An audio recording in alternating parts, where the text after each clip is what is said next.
Sandralina, mayroong kasunod na speaker? May nabanggit? Sino ang kasunod na speaker? Hindi nyo alam? Hindi pag sinabi sa inyo? Hindi pa sinabi? Okay, ngayon. Ako na lang magsabi sa inyo kung sino ang kasunod na speaker, ha? Kasi, mas maganda, okay ba sa inyo yung ano? Yung lahat ng inaantok kanina, magising na? Dami inaantok kanina, pasilip-silip lang ako, dami inaantok eh. Actually, sumisilip lang naman ako. No? Sumisilip lang naman ako. No? Ayan. Pasensya na kayo, wala akong cameraman dito. Kasi pag nag-hire ako ng cameraman, magbabayad ako. Eh, magbabayad ako, wala pang akong sahod dito, tapos mag-hire pa ako ng cameraman. Okay. Sa mga malalayo, pwede kayo lumapit. Yan. Para medyo malapit ang mga mukha. Yan si ma'am, kita-kita oh. Sabihin mo. Sige pa, isa pa. Para trending yan, sir.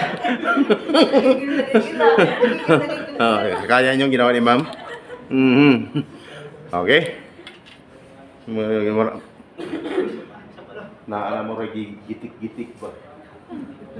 Muragig kumut-kumut sa dakong kam. Okay. Good afternoon. Musta? Okay lang. Okay lang. Okay, pasensya na kayo kasi ako yung kasunod na speaker. Hindi ko na mag-git kanina. Ako talaga yung kasunod na speaker, no? Pag ako nagsalita dito, may halong ano, yung Latin, no?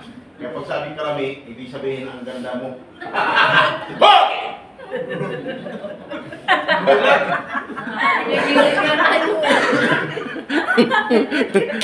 Dito namin hinihimatay dito, maniwala kayo sa akin. Magsigin magkuhan-kuhan.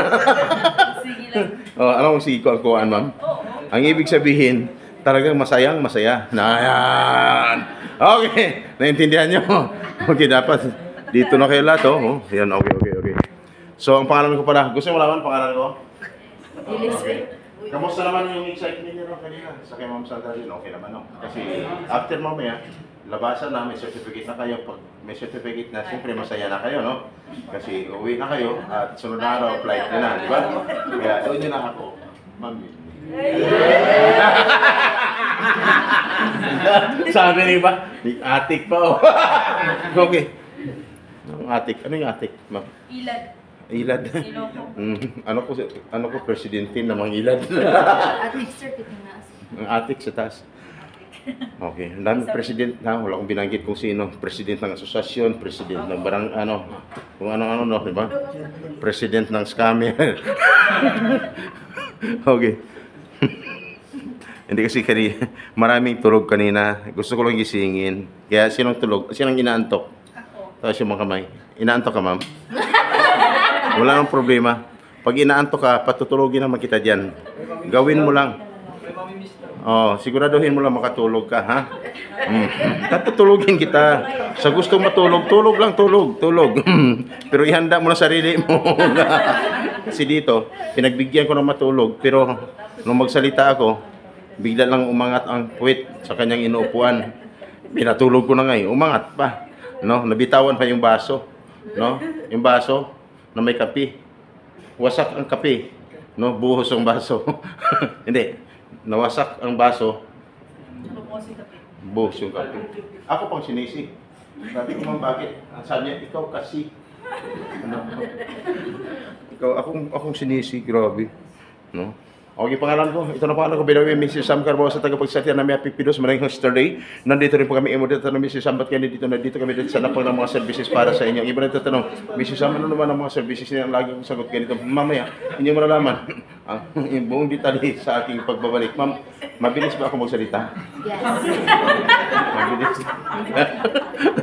Mabilis talaga ako magsalita, sir. Perting Dasiga. Okay. Sir, naintindihan mo? Perting Dasiga? Ang ibig sabihin, loud and clear. Okay. Sir, hindi. Pag sabing Dasiga, mabilis. Sir, pasensya ka na, may Latin ako ng salita. Kaya pag nagtanong ka sa mga nakaintindi dyan, paglabas mo dito, anong sabi niya? Diba? Sabihin mo lang, sir, ha? Taga saan ka, sir? Bacolod ka? At taga doon ka? Taga Bacolod. Ikaw, ma'am, taga saan?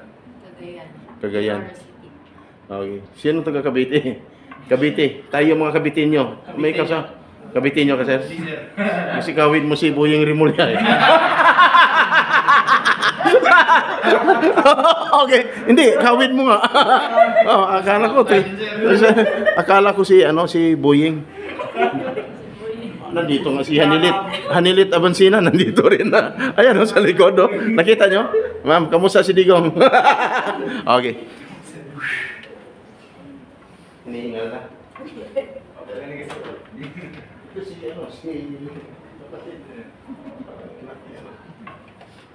Nakuha niyo para mo? Hindi. Okay. Sa alam namin, Pogi ka. Buyag. Day, oh. Day, payag ka, Day. Patulogin mo na, sir. Tulog na, Day. Okay, huwag kayong maglala. Concentrate lang sa akin, ha. Marami kasi ng antok. Kaya gusto ko lang pagigisingin. At hindi lang antok, marami diyang gutom. Tama? Yes, po. Kasi mula pa kanina, mula pagpasok kanina hanggang ngayon, hindi pa rin nakakain. Yes. No? Gutom na, no? Sino gutom? Tayo si mga kamay. Ayan. Halos sa gutom na. Malayo pang inuwian. Kulang pa sa tulog. Tinagutuman pa. No? Kulang pa sa pagmamahal. Sus. Kanina pa ito nagparinig eh. Ano ba talagang gusto mo? Ha? 0991.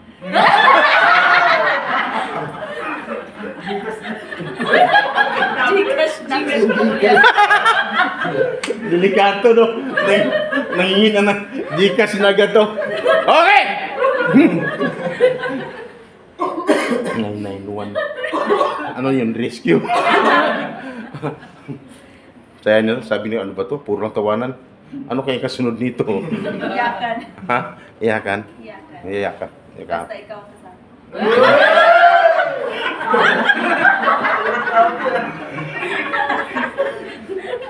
Guys, pasensya na kayo, uwi na kami. Okay! Anong oras? 1?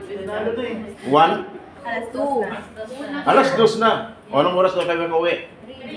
3? Okay na. Sige, okay na? Okay, mag-alala. Lahat kayo makauwi. Ngayon, ganito ha. Ako yung kasunod na speaker. Nabanggit ko ng pangalan ko, dapat hindi niyo na makalimutan. Actually, yung pangalan ko talaga, hindi naman talaga nakakalimutan ng mga OFWs pag alis. Pero may iba nga, 4 years na sa labas ng bansa, naalala pa rin ako. Isang nurse, ang sabi niya, "Hi sir, Happy New Year." Sabi ko, "Happy New Year din. Kamusta ka ma'am?" Sabi niya, "Sir, alam niyo," umiyak na agad. Umiyak na agad. Alam niyo, dapat na taon, hindi pa rin kita nakakalimutan. Yung asawa ko nakalimutan ko na ikaw. Hindi niya pa rin ako nakalimutan. So bakit ma'am, ang kasunod pala problema? Nurse, nagka-problema. Sir, tinitiis ko na lang. Ilang taon ko nagtatrabaho dito, kulang lagi ang sweldo. Hindi ko naman magawang umuwi ng Pilipinas kasi may pinirman ako ng kontrata. At pag tinawagan ko ang agency, hindi naman sumasagot. Bakit? Hindi sumasagot. Kasi sarado na. Alam ka naman may sasagot, di ba? Sarado na. Sino sasagot dun? Multo. Okay. Okay lang kung naka-assign dun taga Iloilo. Taga Iloilo, sasagot yun kahit gabi. No? Kahit walang naka-duty doon. Basta opisina niya, may sasagot doon. Lilipad pa nga yan paggabi. Ano yun? May taga Iloilo dito? Sino taga Iloilo?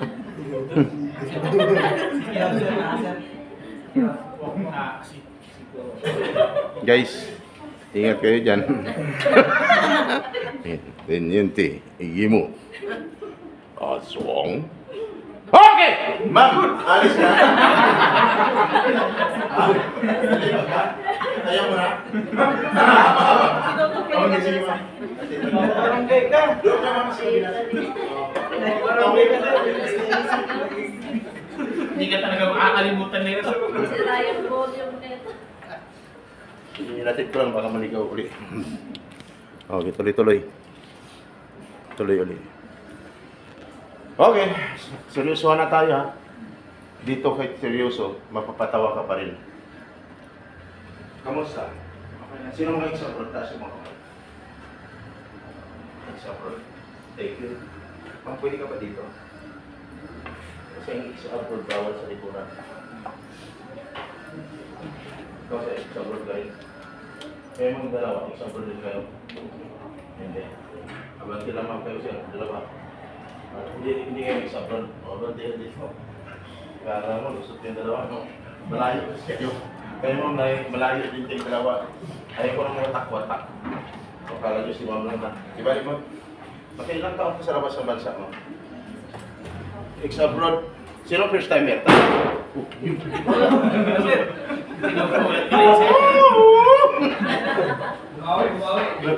Abanti lang ha. Sino first timer? Taas yung mga kamay.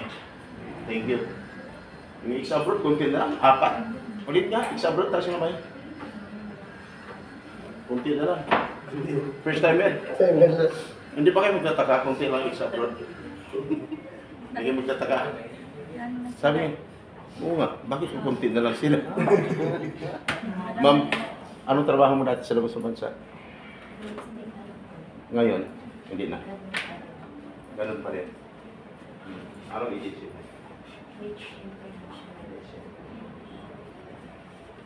Sa labas ng bansa, ma'am, nung trabaho ka doon, nakailang taon ka sa labas ng bansa, ma'am? Nakailang taon ka sa labas ng bansa? 4 years. Taga saan ka, ma'am? Iloilo ka? Saan ka sa labas ng... Mayos kasi. May kababayan ka dito. Mayos ka. Iloilo City. Okay. Okay. Nakarating ako doon sa Iloilo City. Gabi nakarating doon eh. Gabi. Gabi kasi ako gumagala. Pag bilog ang buwan. Ma'am. Ma'am, sa Iloilo City ka. Sa labas sa bansa, naka-4 na taon ka. May anak po kayo? Ilan? May asawa? Ilan? Siya pa rin. Saan siya nagtrabaho ngayon? Sa inyo lang siya nagtrabaho. Anong trabaho niya? Ayaw mong manatili lang sa Pilipinas, mag-abroad ka pa rin, sanay ka na talaga. At least masipag kayong dalawa ng mag-asawa. Kasi hindi na kaya kasi ako hindi kaya magkakaroon ng bahay ng kaya ako na ako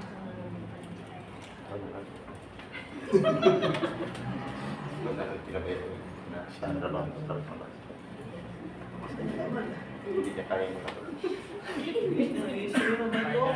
Wala. Okay naman. kasi ano lang yung nilolog sa singgil.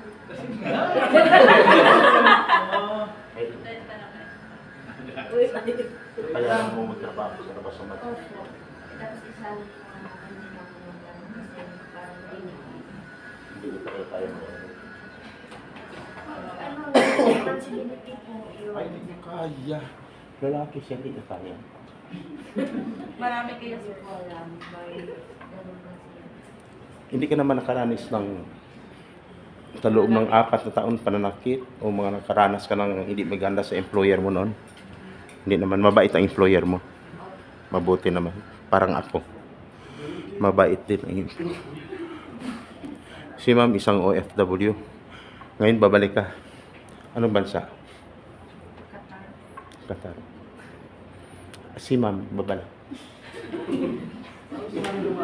Sa Qatar. Kayo saan kayo pupunta? Okay lang sa'yo, ma'am. Pasensya ka na. Ganun lang talaga ako magsalita. Sobrang bait ni ma'am. Diba? Ma'am, thank you. Ilang taon ka na, ma'am? 32. Ma'am, ako 33. Bata-bata.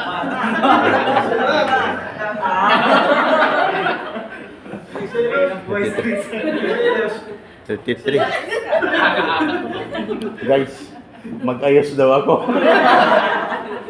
Parang kami. Grabe. Grabe siya. Hindi mo pang alam kung approve o hindi. Susi ka pa. Ay, grabe. Akala mo, galing isang kaldero. Kabasa-basa naman. Under pressure. Under pressure pa. Okay. Dalawa ka. Guys, magtanong lang example. Isigaw niyo lang. Example. Isigaw niyo para dito sa mga first time. Example. Masarap buhay ko FW hindi. Hindi. Narinig niyo. Ilan ako sumagot. Ang sabi hindi. Hindi. First time yun narinig niyo. Sabi na mag-i-example hindi. Sir, ikaw, makilang kang sa labas sa bansa? Bali lang sir, mga kulang 8 years. Nakapag-ipon? Hindi. Sir, Bumalik. tinitira ka. Ang tinatanong ko, ikaw ang sumagot. Siguro may alikabok dito.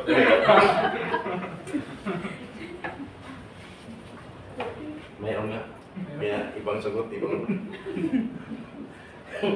May anak, sir. Sabi, sama. Kayo. Binigyan ka ng kasama, hindi ka na sa labas ng bansa. Ano? Sa mga tuloy na mga Hindi maganda, hindi maganda.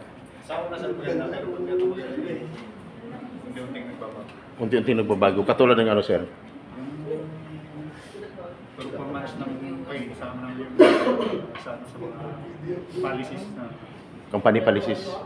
Nagbabago. Totoo pala yun. Na minsan, akala mo tuwang-tuwa ka na dito sa mga in-explain. Dito ka nila sa module. No? Pero pagdating sa labas sa bansa, may mga pagbabago. Tama? Nakala mo, ito ang sahod mo, hindi naman nasusunod. Tama? Akala mo, itong posisyon mo, hindi naman nasusunod. Tama, sir? Okay. Akala mo, may free foods allowance, yun pala wala naman. Tama? Akala mo, ang bait ng employer mo. Pero pagkakamali mo lang, sigawan ka na. Nangyayari? Grabe, no? Ganun ang nangyayari, no? Nasigawan ka rin, ma'am, minsan. Ang mama ko si Kuya niligaw. Naninigaw. Naliligaw. Naninigaw. Sa una lang sila po kayo. Sa una lang. Ay, ex-abroad ka rin, ma'am. Pagdating na naliligaw. Pagdating mo, sisigawan ka rin ulit. Sabi niya, oo. Naninigaw. Iba na yung ano ko ngayon. Employer. Iba naman ang employer mo. Ayaw na nila yung umiiyak. Ayaw nila. Ikaw, ma'am, umiiyak ka dati. Ayaw ko nila na umiiyak. Anong naging karanasan mo noon? Sinaktan ka? Hindi naman. Hindi naman. Pero at least natapos mo na kontrata mo sa anong trabaho mo dati, ma'am? Ngayon, hindi na. Hindi na. Guys, maraming pagsubok pagdating doon. Kaya kung bakit sinabi ni Ma'am Sandra Lynn kanina dito sa PIDOS, what is PIDOS? O bakit kayo nag-PIDOS? Ang sabi, anong matutunan sa PIDOS? Upang ihanda ang mga sarili pagdating sa labas sa bansa, sa mga panibagong hamon at mga pagsubok na kakaharapin pagdating doon. Tama? Kasi sa inyo nakasalalay ang buhay ng inyong pamilya. No?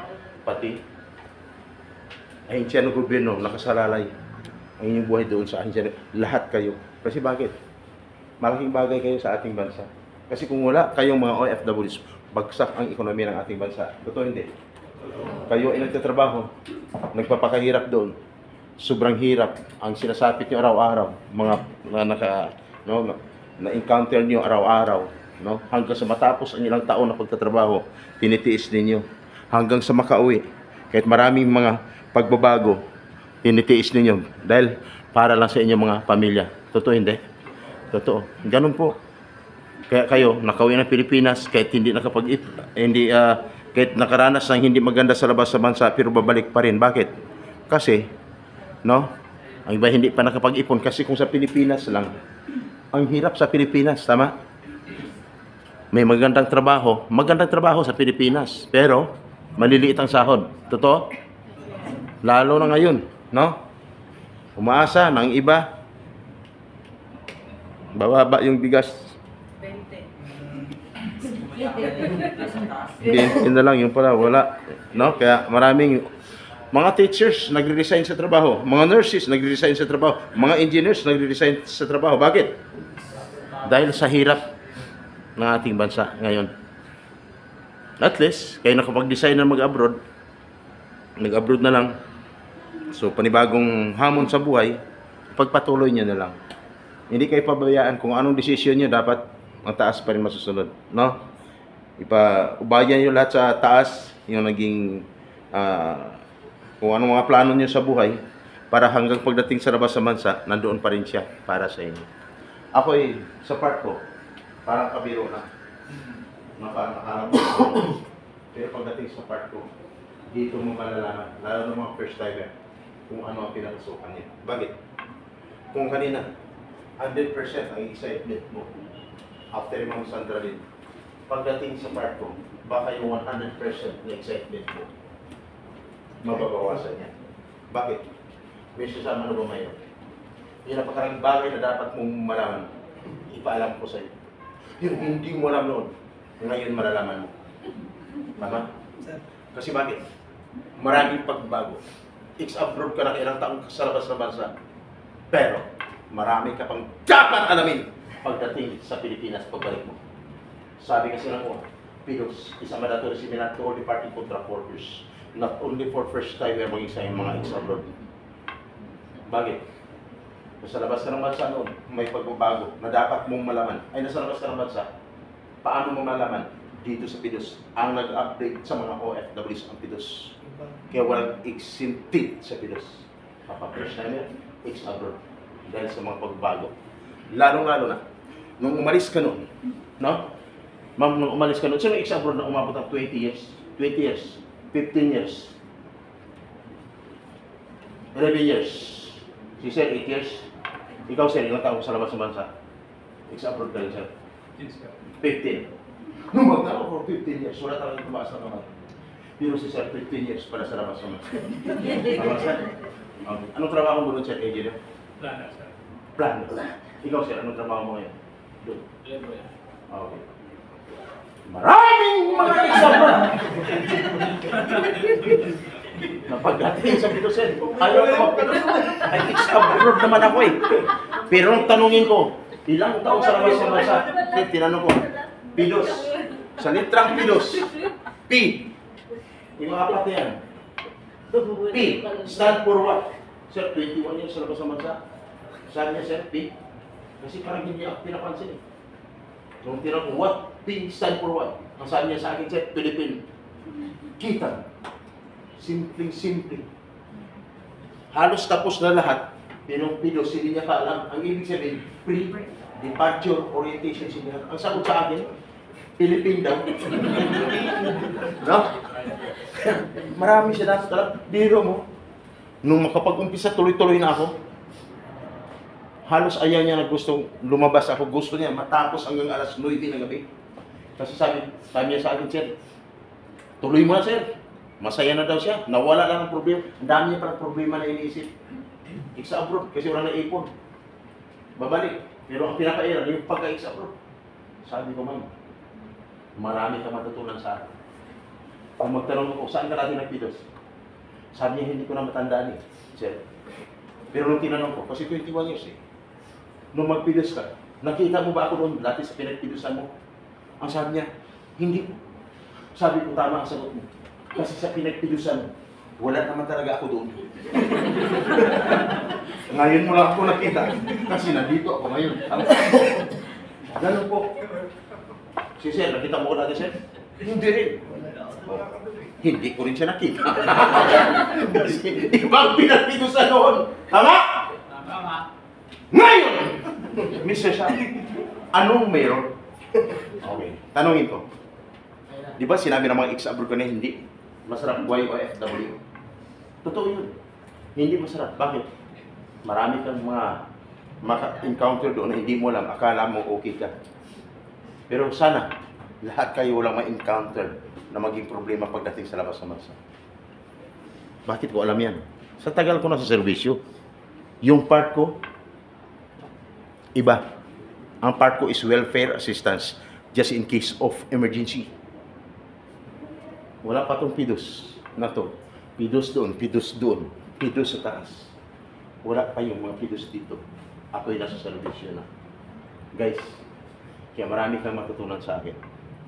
Magtatanong na ako. Batas ang pag-usapan natin ngayon. Batas. Napakaigsi lang. Yung batas na yan dapat malaman mo.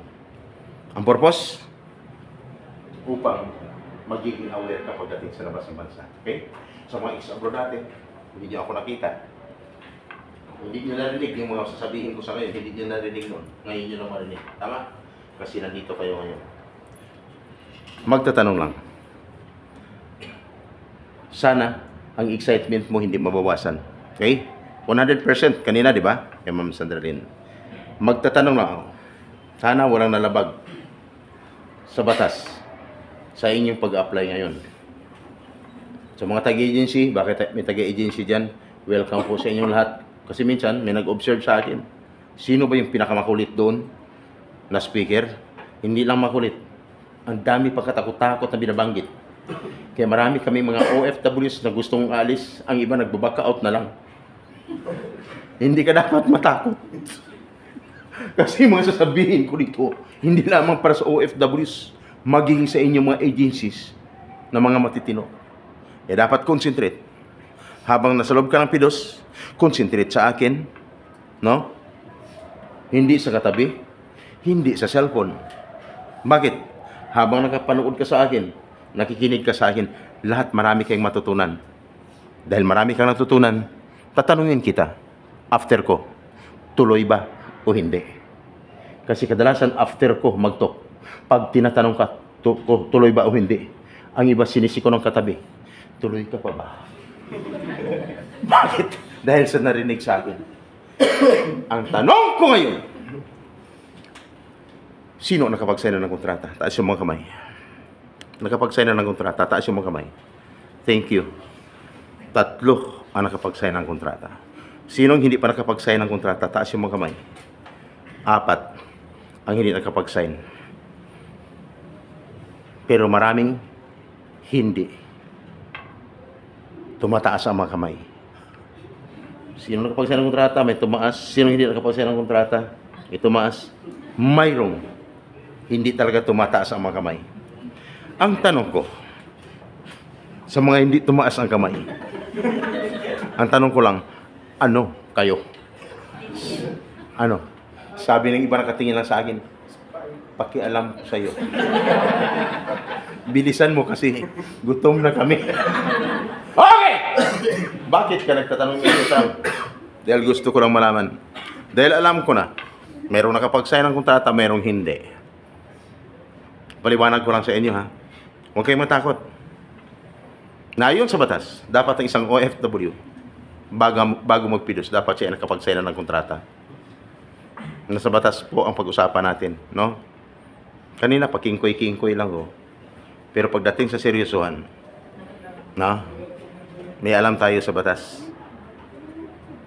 Kaya kung ang excitement mo kanina, 100%, tuwing may nangyari sa'yo, magbabawas ako ng 20%, pag nakalimang bawas ako, 5 times 20% equals 100% ang nawala sa'yo. Malamang, yung 100% na excitement mo kanina, mauubos yan. Okay? Concentrate. Dapat, nakapag-sign ka na ng kontrata bago magpidos. Sabi ng iba, ha? Sign ng kontrata? Bakit kami wala? May ibig sabihin, pwede na akong magbawas ngayon ng 20% sa excitement mo. Na 100%, ang natira is 80% na lang.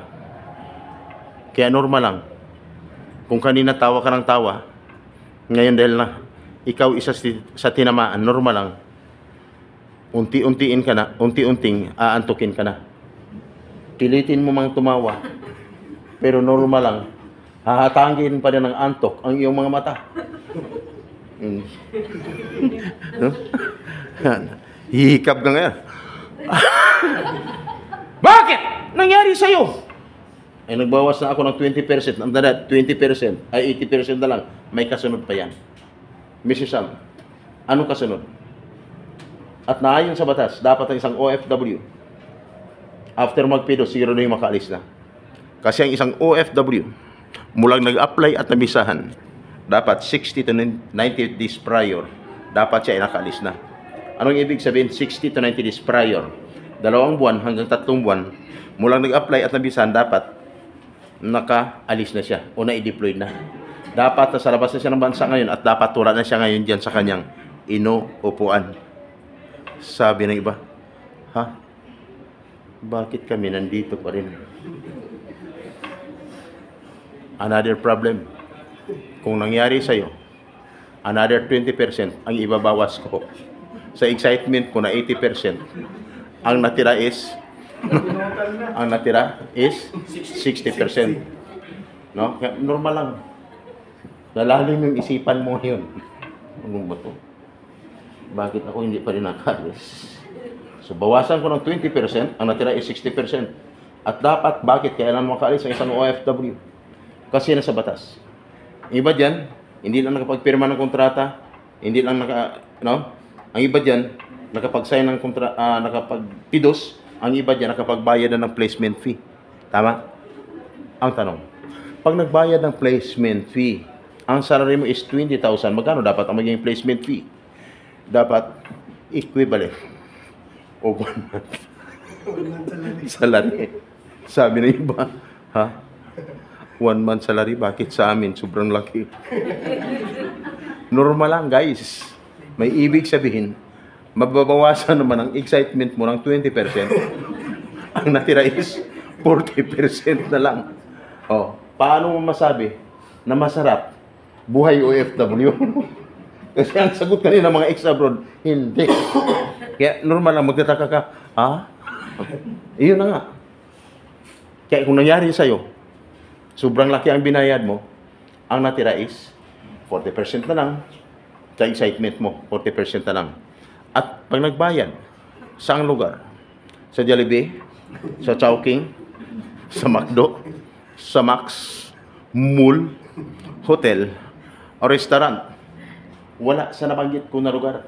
Dapat sa loob ng agency. Ang iba tahimik lang. Ha? Agency. Bakit kami? No? Nasa Jollibee. Normal lang. Dahil sa Jollibee, nagbayad. Another 20% na naman ang mababawas ngayon sa'yo. Ang natira is 20% na lang. Dapat sa loob ng agency. Ang iba sumisigaw, sir, bakit kami? Sa GCash. Kasi ayaw mo nang mahirapan. Kaya ang sabi ng nag-recruit, sa GCash ka na lang. Di ba nakita mo naman ang bahay ko dati, di ba? Pinapuntahan ko sa inyo, di ba?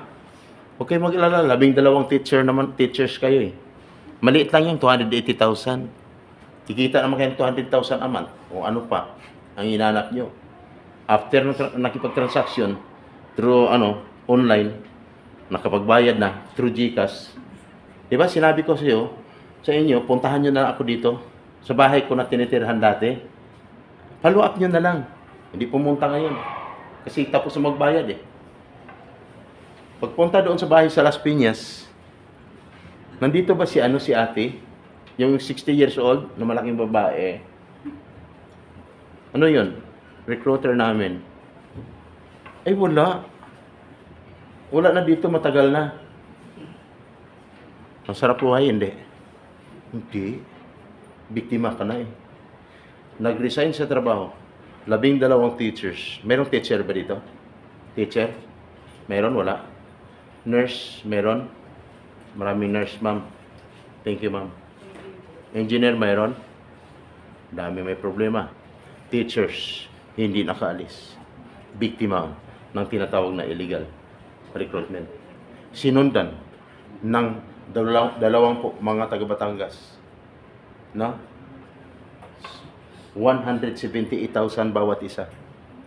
Papuntang anong bansa? Yung teachers, 12 sila papuntang Korea. Yung 20, no? Puro kalalakihan. Saan pupunta?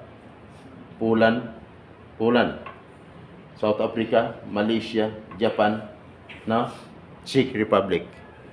Guys, 178,000 naman bawat isa eh. Maliit lang. Maliit lang. Pero nung malaman ko, umiyak, sir.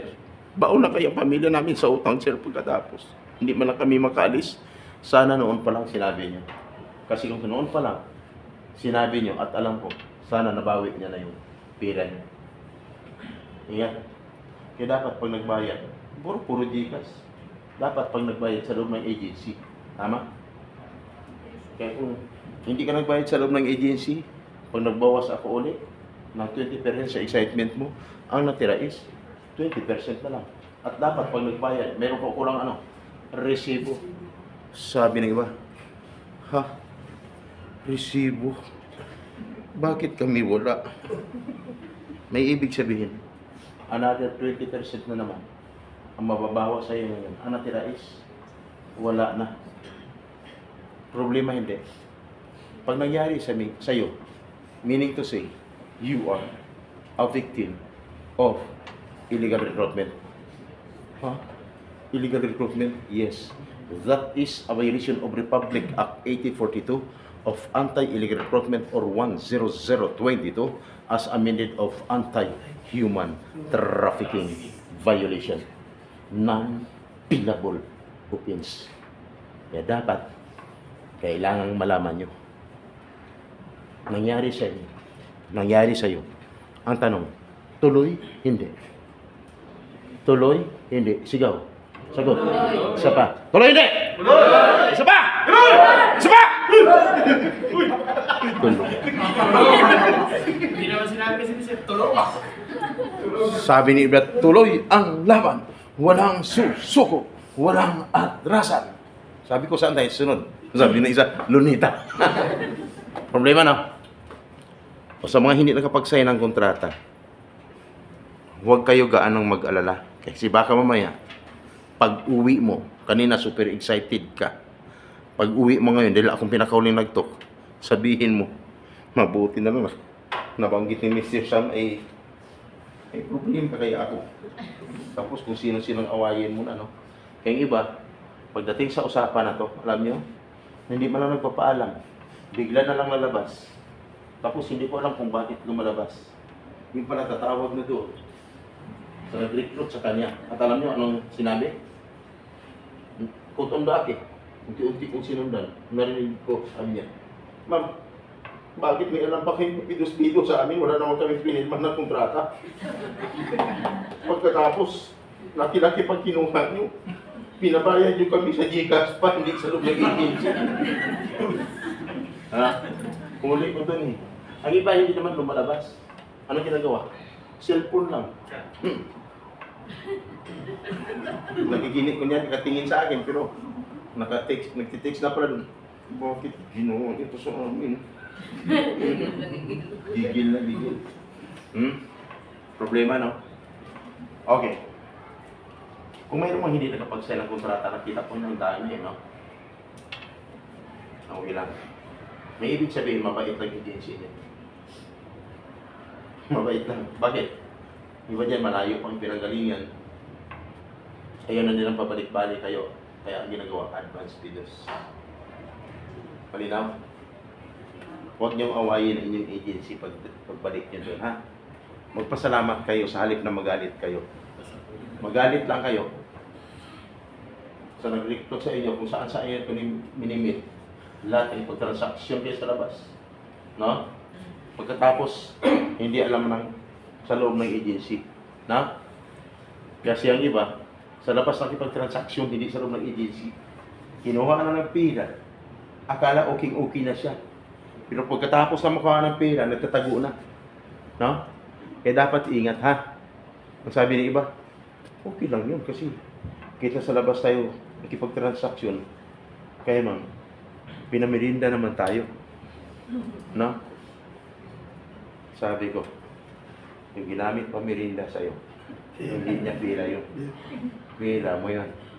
Kaya dapat, ingat, ha? Basta, may natutunan.